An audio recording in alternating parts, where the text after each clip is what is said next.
Hey and welcome to my vlog. Today we had visited Bristol with the tiger, and as soon as we arrived we knew it's going to be an immersive experience, as the first thing we seen was a car melted into the concrete. And also a customer noticed saying that they are aware that there are strange things going on and they are working hard to fix them. When we stepped into the building, the first thing we saw was this strange meal prep, aquarium, toilet stuff. What was well weird.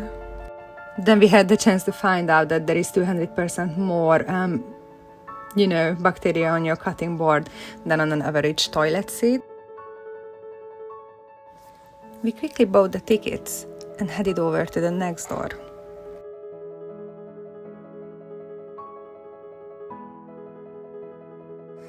After passing by the enter at your own risk sign, we arrived to a very strange looking door, and when we opened it, we stepped into a completely different world.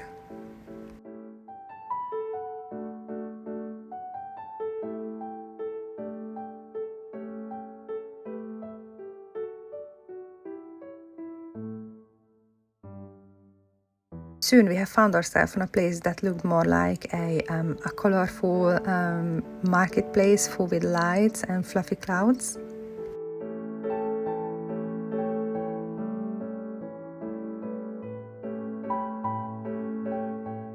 This was kind of the point when we came to realize that this experience is going to be something very different from what we got used to. We knew that it's going to be basically something very strange and unexpected, but seeing all of these things was just really out of this world.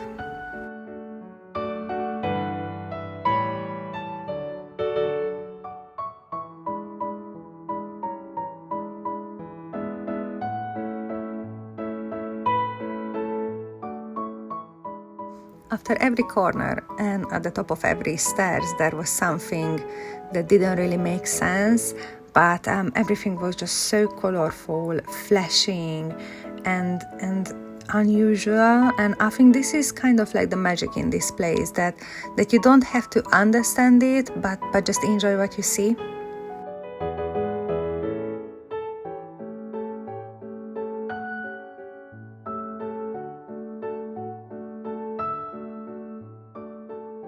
We've spent like a good 5-10 minutes in the same room inspecting every single item when we seen this sign saying this way, and then we turned to the right seeing this blue lightish corridor full with clocks.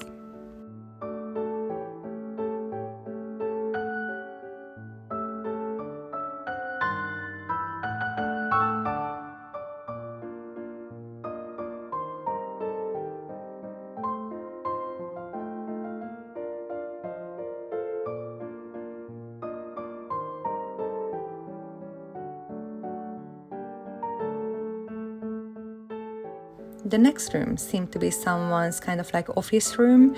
It was very dirty, very messy, kind of like seemed like no one visited or no one used this room for like ages. But then what caught me was the ceiling that was basically a big colorful cloud.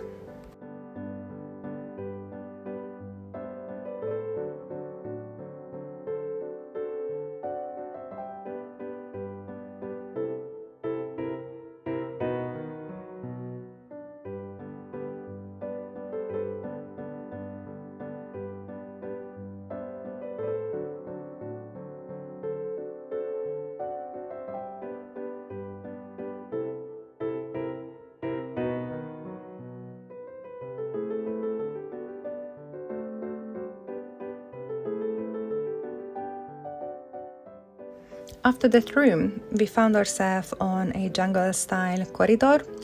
It had like huge green leaves and then some colorful flowers.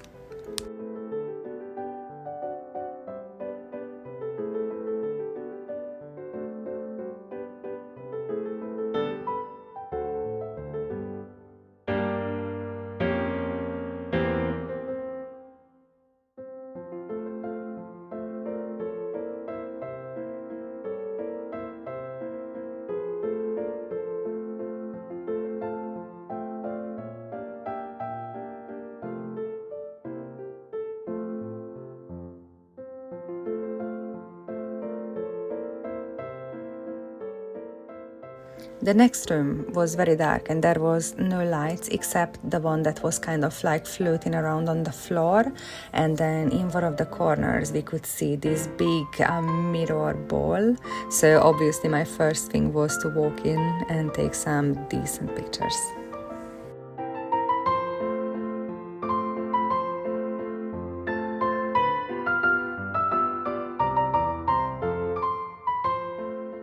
I feel like I won't really need to say a lot about the next room. I think it's talked to itself.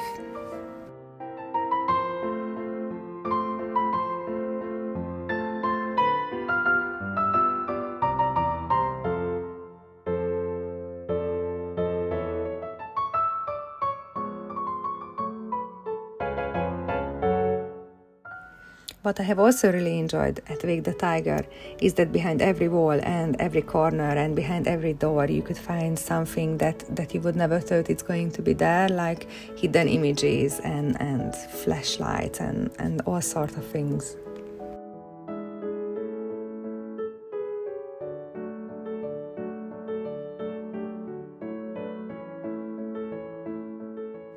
When we were in the upside down room, aside of the moving bed, I found something really unexpected, which was basically a bookshelf that could be moved. Like again, it was like a well-hidden door, and behind the door there was this room full with books. Like everything was just books, and the room itself was like so tiny we barely could fit in.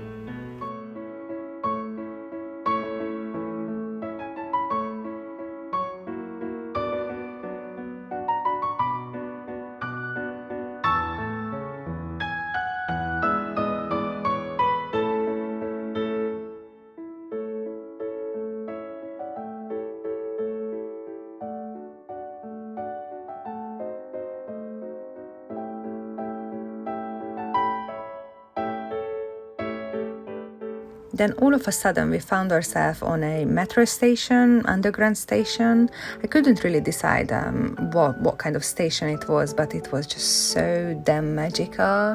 And then we could even enter into the train itself, so it was really cool. And then right next to the train, there were some stairs that led up to a room that looked like if we would just step into the future.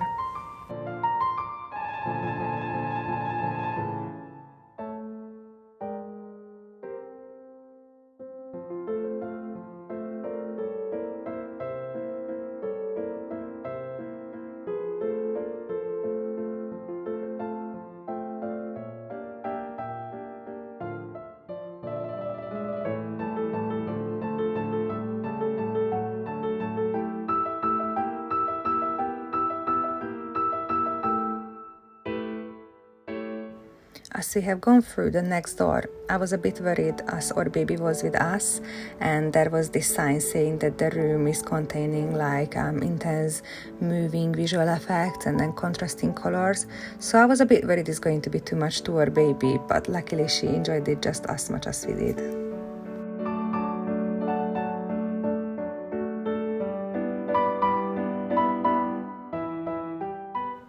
And then right behind the black and white door, there was the most colorful experience I've ever seen in my life, most likely. Everything was just flashing and so intense. It was beautiful. Like I didn't even know what to watch and where to turn my head.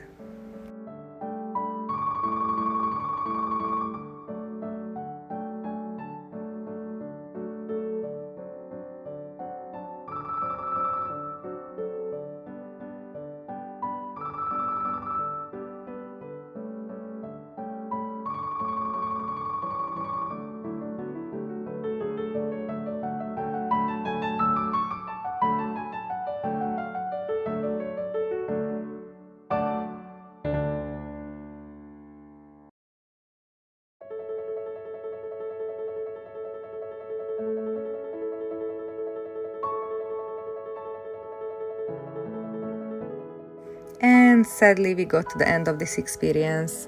I mean, I'm not going to lie, I think it took us a good 2.5 hours to walk through this labyrinth. And I'm sure that we still missed some of the rooms. I mean, there were just so many hidden doors. I'm sure that we couldn't find every single bit. But we really have enjoyed it. It was something new that we never have seen before. So I would highly recommend to anyone who is in Bristol to visit Wake the Tiger. When you finish with your walk, there is this cute little coffee shop at the end where they have the best brownie. Like, honestly, I even went back and got a second brownie because it was just so amazing. I couldn't resist it.